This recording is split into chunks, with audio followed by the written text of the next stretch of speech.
Good morning students. आज हम second part देखने जा रहे हैं माइक्रो न्यूट्रिएंट्स का, जिसमें कि वाटर सोल्युबल विटामिन्स और मिनरल्स के बारे में जानेंगे।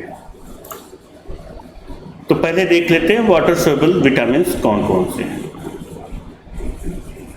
Can not be stored in body of later use, मतलब कि जो वाटर सोल्युबल विटामिन्स होते हैं ये बॉडी में बाद में स्टोर नहीं होते हैं। Importance to continuously get these vitamins, taking too much water soluble vitamins can causes kidney to work too hard to remove excess vitamins. यहाँ पर जो वाटर सोल्युबल विटामिन्स है इसमें दो तरह के विटामिन्स होते हैं, विटामिन बी और विटामिन सी, जो कि पानी में घुल जाते हैं। और ये जो वाटर सोल्युबल विटामिन्स हैं ये आपके किडनी में जो एक्सेस विटामिन होते हैं वो रिमूव हो जाते हैं। विटामिन बी जो है उसके कुछ सब टाइप्स हैं जिनको हम देख लेते हैं, जिनके साइंटिफिक नाम भी उनके सामने दिए गए हैं। फर्स्ट है विटामिन B1, जिसका साइंटिफिक नेम है thiamine. Vitamin B2 riboflavin, vitamin B3 niacin, vitamin B5 pantothenic acid, इसी तरह vitamin B6, B7, B9 and B12। B12 को विटामिन B कॉम्प्लेक्स भी बोला जाता है। अब विटामिन B से होने वाले जो डिजीज हैं उनको देखते हैं। विटामिन B1 जिससे कि बेरी रोग होता है। विटामिन B2 से ग्लोस्टिक्स एंगुलर स्टोमेटिक्स,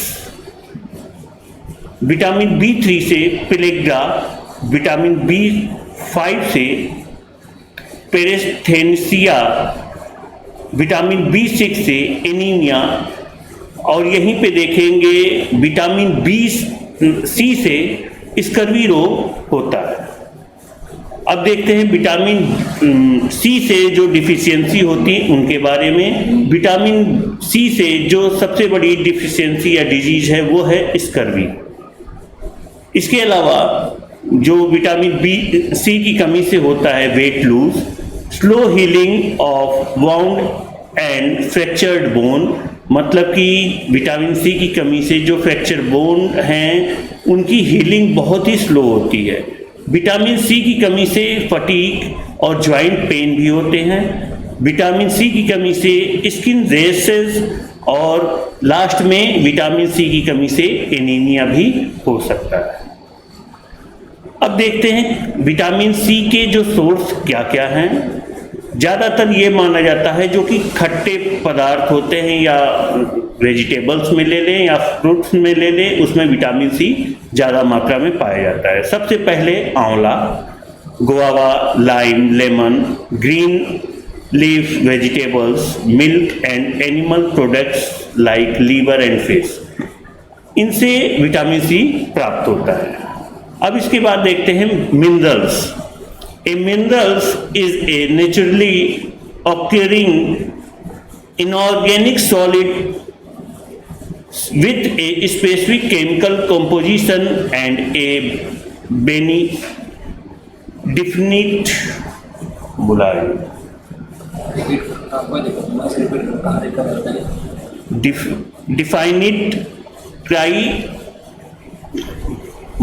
यार कहाँ है क्रिस्टलाइन, तो ये फिर से बोलिएगा।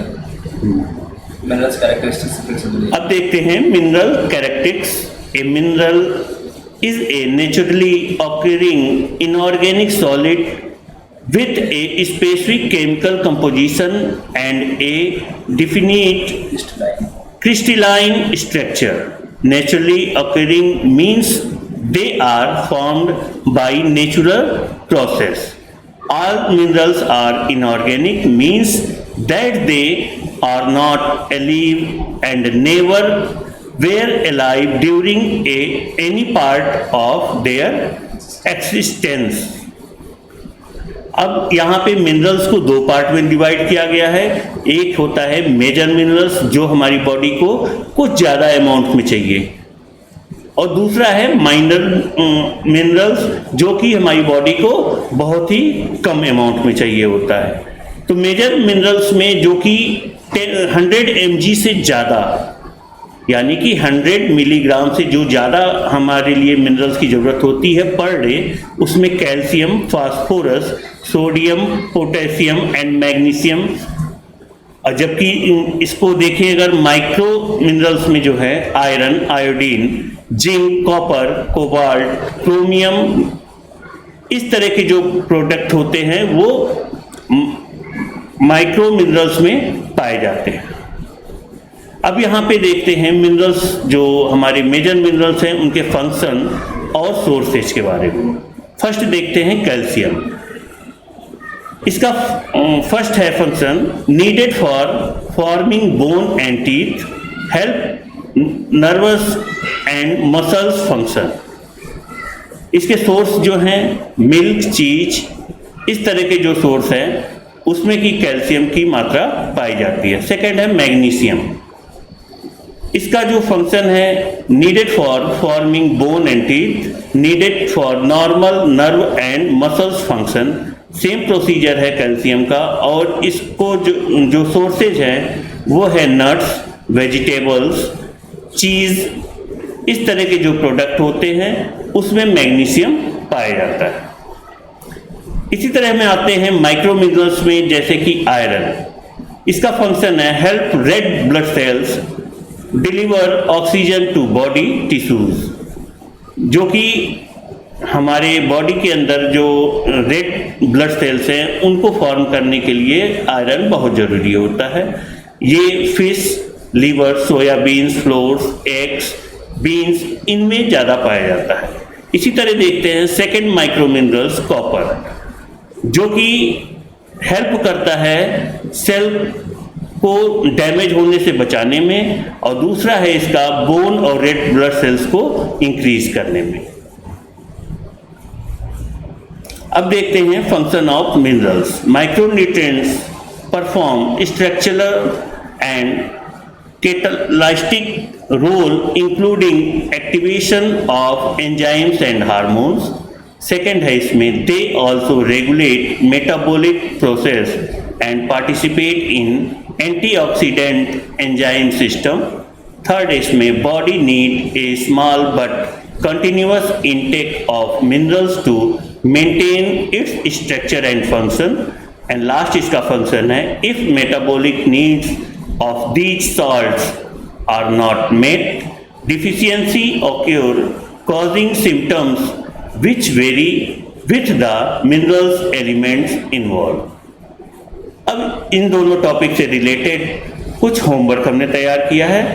फर्स्ट है इसमें give the importance of minerals for our body.